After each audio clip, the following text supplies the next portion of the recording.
Donald Trump faz morde e assopra e causa o maior crash da história do mercado de criptomoedas. Meu nome é Marcos Praça, analista da Zero Market Brasil, e se você é novo aqui no canal, venho lhe convidar a se inscrever e ativar as notificações. Toda semana tem vídeos novos para vocês e é muito importante que você já deixe um like a partir de agora. Bora pro vídeo.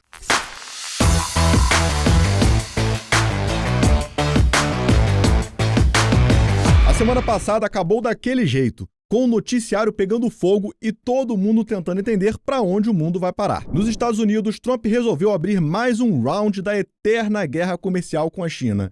E não foi pouca coisa não. O presidente dos Estados Unidos anunciou uma tarifa absurda de 100% sobre produtos chineses, além de um pacote de controle de exportações que atinge todo e qualquer software crítico, a partir do dia 1º de novembro. Isso veio como uma resposta direta aos novos controles que a China impôs, ou seja, um empurra-empurra que só aumenta a tensão entre as duas maiores potências do planeta. Esse anúncio de Trump causou o maior crash da história do mercado de criptomoedas, e foram notados grandes indícios de insider trading. Logo depois, ainda no final de semana, Trump voltou atrás e disse que está tudo bem. Enquanto isso, no Brasil, o governo Lula levou uma daquelas rasteiras que doem. A MP alternativa ao IOF foi derrubada, e o impacto financeiro não é nada pequeno. O valor econômico estima um buraco de 46,5 bilhões de reais nas contas públicas até 2026. A derrota veio no momento em que o Planalto já enfrentava resistência no Congresso, e a confusão política acabou ofuscando uma notícia que,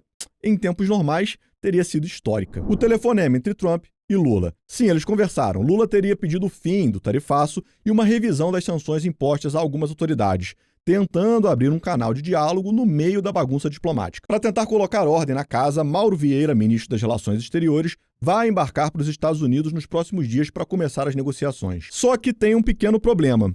O governo americano está paralisado há 10 dias e ninguém sabe quando a situação vai se destravar. Ou seja, mesmo que as conversas comecem, o avanço deve ser lento, cheio de burocracia e promessas que talvez demorem para sair do papel. E para fechar a semana com uma nota menos tensa, ou pelo menos mais esperançosa, o mundo inteiro comemorou o cessar-fogo entre Israel e Hamas. Depois de meses de conflitos, bombardeios e tragédias, o anúncio trouxe um respiro, mesmo que temporário, para uma região que vive em alerta constante. E para esta semana, a semana começa com o mercado tentando respirar um pouco depois de tantos sustos. Lá fora, os futuros de Nova York e petróleo estavam dando sinais de recuperação.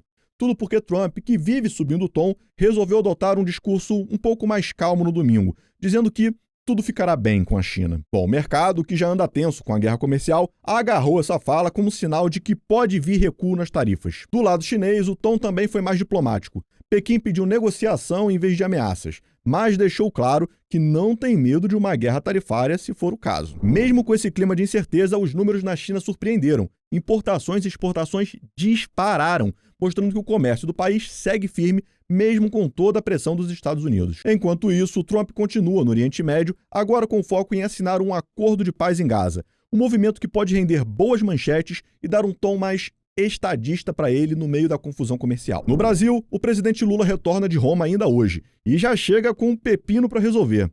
As medidas que Haddad está preparando depois da derrota da MP do IOF, que abalou as contas do governo e deixou o Planalto em alerta. Na agenda da semana, o ritmo promete ser puxado. Teremos balanços importantes em Wall Street, reunião do Fundo Monetário Internacional, o livro bege do Fed, que sempre dá pistas sobre os próximos passos dos juros americanos, e no Brasil, dados de venda de varejo, serviços e IBCBR, que deve dar uma boa noção de como anda a economia no terceiro trimestre. Em resumo, o mercado começa a semana mais otimista, mas com o radar ligado. Tem política, economia e diplomacia se misturando em todos os cantos do planeta. E qualquer frase mal colocada pode mudar o humor dos investidores em segundos. Bom, pessoal, partindo aqui para nossas análises. E primeiro eu quero comentar com vocês sobre o que aconteceu aí no mercado de criptomoedas, né?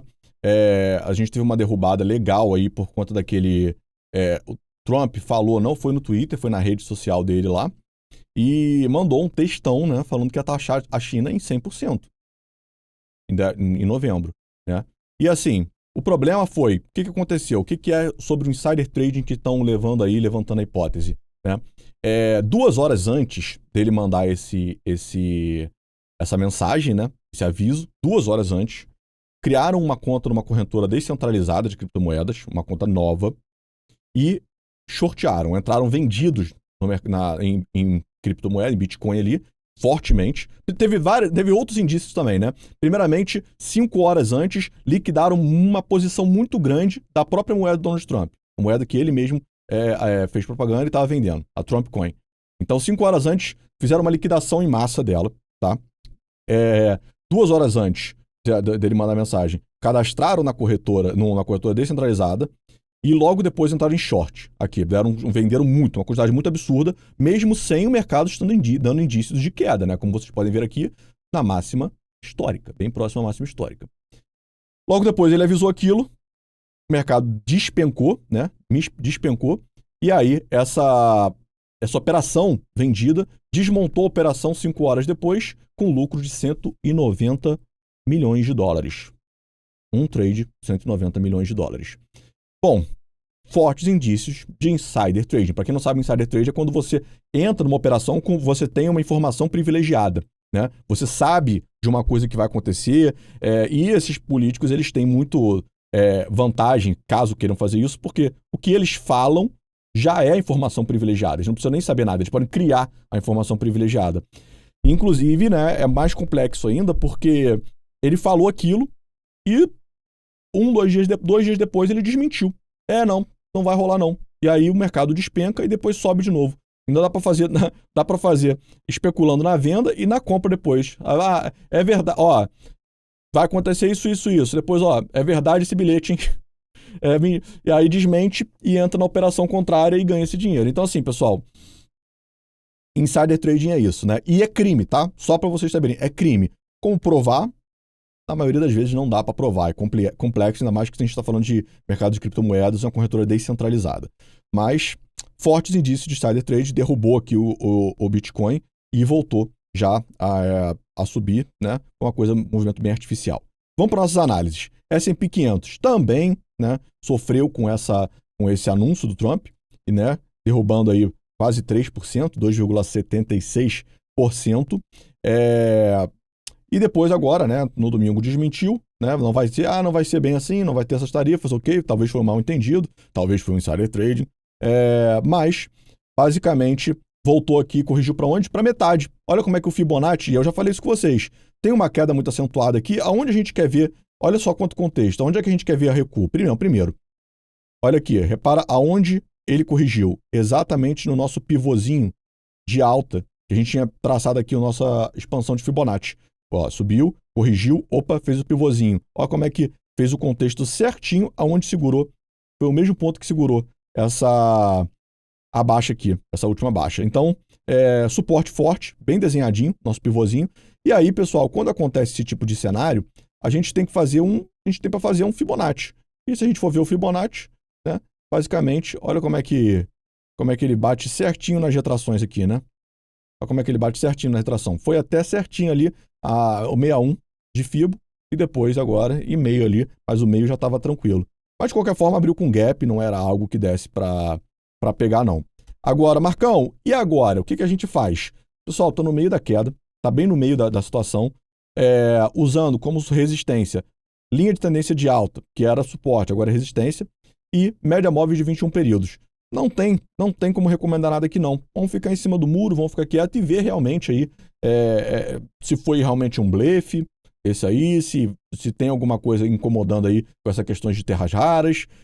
Vamos ficar aí neutro. O mercado inteiro está neutro, tá tudo aqui no meio da quedinha, né? Você pode ver que sem essa informação a tendência era de alta forte, né? Só que também não retornou para o preço que estava. Então, vamos ficar de olho, vamos acompanhar e esperar um movimento mais direcional aqui nesse ativo. Tem outras coisas melhores para a gente olhar.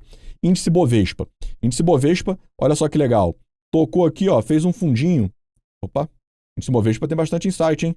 Ó, fez um fundinho exatamente aqui, ó. Olha o contexto. Só que, pessoal, tem outra coisa que eu quero mostrar aqui do índice Bovespa. Vamos lá. A gente está desenhando aqui um ombro, cabeça a ombro. Olha aqui, ó. Calma aí. Opa, cadê? Amarelinho, pegar amarelinho. Olha aqui, ó. Ombro, cabeça, ombro. A linha do pescoço é essa aqui que já está traçada. Então, basicamente, na verdade, fica melhor se eu fizer assim, quer ver, ó? Fizer assim. Ombro, cabeça, ombro.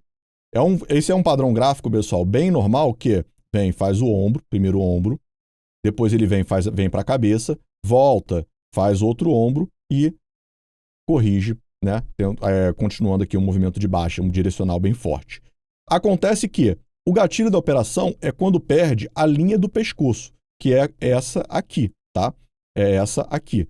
Ó, o contexto forte aqui. É a mínima do movimento, tá? A gente poderia até reduzir um pouquinho para esse ponto aqui mais abaixo, para ficar mais confiável. Mas essa mínima aqui me tá bem satisfatória. Então é o seguinte, se perder essa mínima aqui e confirmar, sim, é o padrão ombro, cabeça, ombro, a tendência é de baixa mais forte. Então esse é um gatilho operacional. Outro gatilho operacional é ele recuperando aqui, né? Inclusive ele fez aqui hoje, esse ponto. Olha aqui, ó.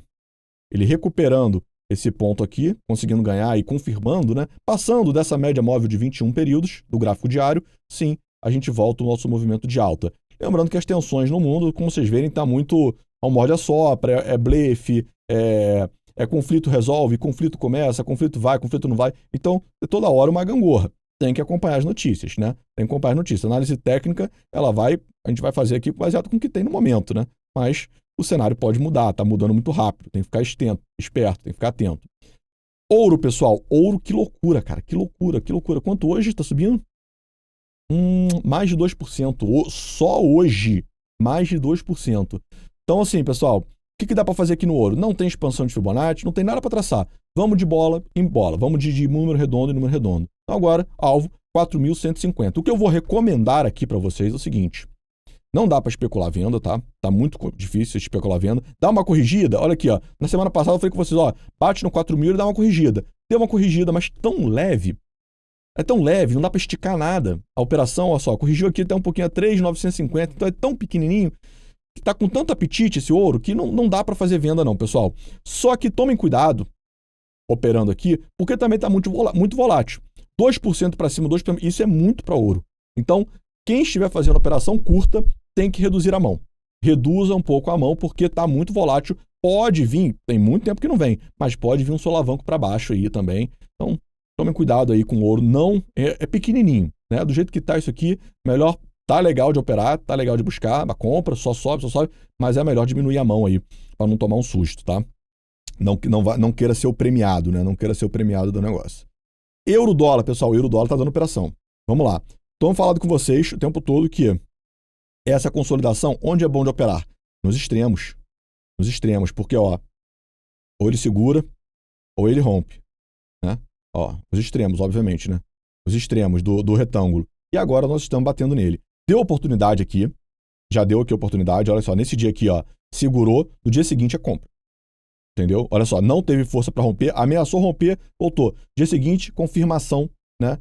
Já começou aqui já nele, já subindo, confirmação de que o suporte ia funcionar. Isso aqui foi uma operação. Esse dia aqui tava entregue. Quantos por cento que deu aqui?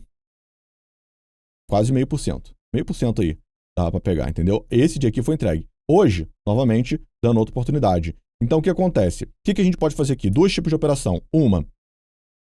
Um testezinho desse suporte, uma compra agora, de imediato, com stop aqui abaixo desse ponto aqui. Não precisa ser abaixo aqui da região. Bota abaixo da mínima desse movimento. Abaixo aqui.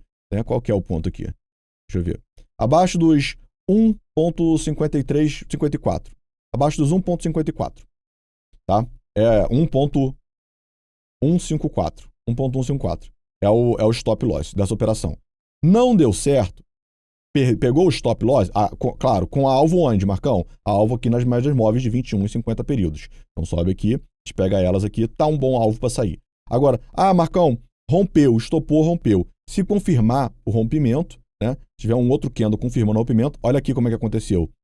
Rompeu, o segundo candle confirmando o rompimento, a gente entra, tá? É o segundo candle, não é o primeiro. Se não, isso aqui, ó, foi um falso rompimento. Aqui rompeu. Você fala, rompeu. Aí você entra. Não, espera o candle seguinte para entrar, como aconteceu aqui. Rompeu, voltou. Candle seguinte está abaixo do suporte. Ótimo, a gente entra. Essa é a estratégia. Bom, pessoal, esse foi o Panorama da Semana. Vou ficando por aqui. Quem gostou, não esquece de deixar um like e se inscrever no canal. Valeu!